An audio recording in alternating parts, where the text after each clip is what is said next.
Bilstein 5100s, 350 some thousand miles.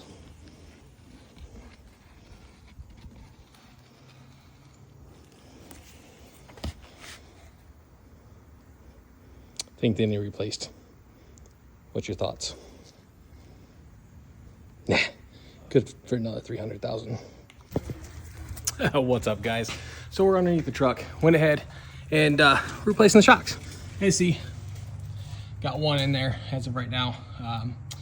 Bilstein 5100s, first ones. I replaced them at 200 some thousand miles. So I went and put a set on. We are now at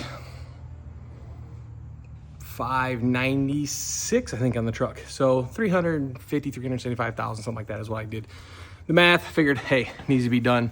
I'll put a clip in right here of what I just did until they took a ride across the shop floor to go to our scrap pile.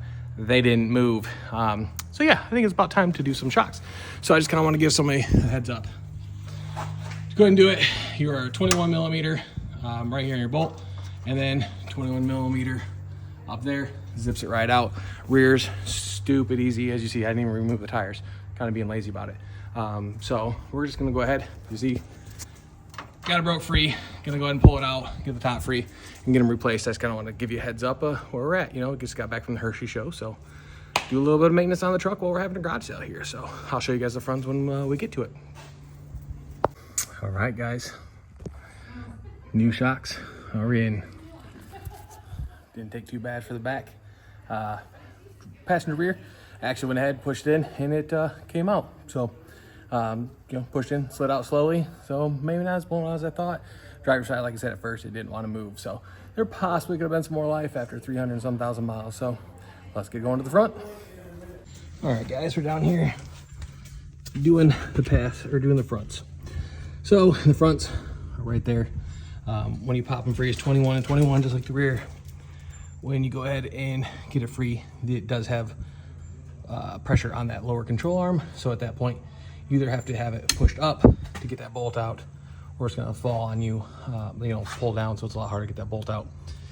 So I do have it in the air right now just for ease to get down here and get it, but if I do put the suspension on the ground, it does kind of fall out, so that is the easiest. The top is a 19, and I will show you that here in a second. So let's get the bottom nut off.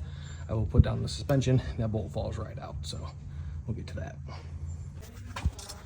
All right, on the top here, you do have a couple connectors go on the wiring harness, go on top of that bolt. I just used some pliers. You know, it pulled them up, popped them up. Now it is a 19 or a 3/4 to go ahead and get them off. I do have a ratcheting wrench that I'm using, and it makes life so much easier.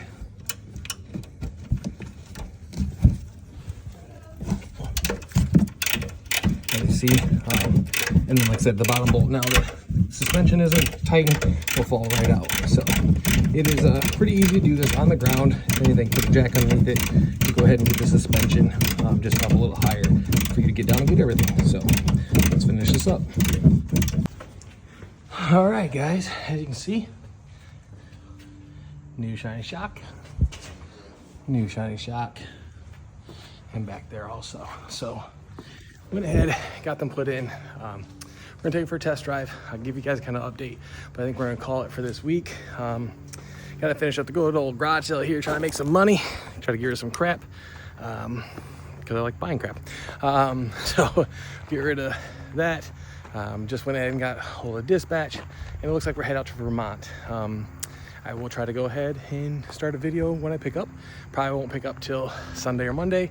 Get out there until probably Wednesday because of the holiday weekend. So hope you guys have it all good weekend. As always, like, comment, subscribe. If you want to see kind of what happens, I'll give you guys an update on shocks next week when I get to drive it quite a bit. So, all right, we'll see you guys later.